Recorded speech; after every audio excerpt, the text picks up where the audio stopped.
several months after graduating, back to square one, had my, not so crushed, but just a little bit of my ego crushed. Like, okay, let's get a reality check. What skills do I really have or not have? Ultimately decided, okay, I got to take this into my own hands, which is how that's then been the theme of my life since then, like got to do it myself. No one else is going to give me permission. So I did a little Kickstarter campaign to write a book. And here again, my ego is showing, to write a book about lessons I learned about business. This is like I'm 22 now. At the time I had run a couple small businesses. Like I had a couple LLCs in college. One of them we did hookah catering, so we took hookahs to nightclubs and would rent it out and split the money. The other one we did pinback buttons, like that you put on a shirt or book bag, and we sold those to sports teams, politicians. Like that one actually went kind of well.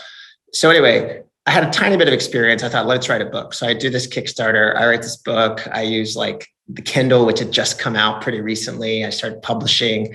And one person who gets this book was the CEO of a Techstars company in New York City.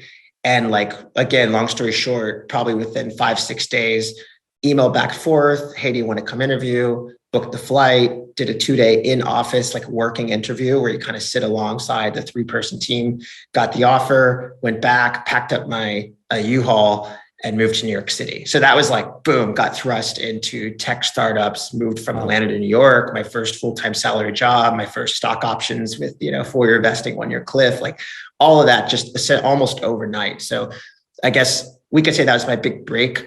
At the time, it didn't feel that way because it wasn't like some amazing salary. The hours were kind of long for a while. It's an early stage startup.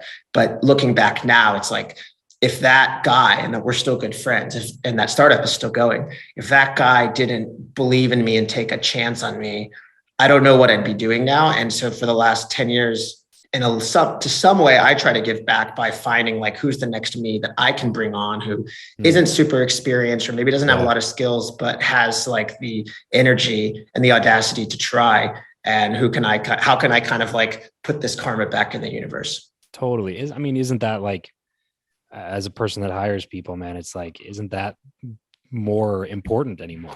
Like skills can be taught, things can be learned, but like alignment on core values, ambition, like a good attitude, like some of those things are just like, I can't teach you to do these things better. You got to have that. And if you have that, everything else can be taught. Like we can learn all this other stuff.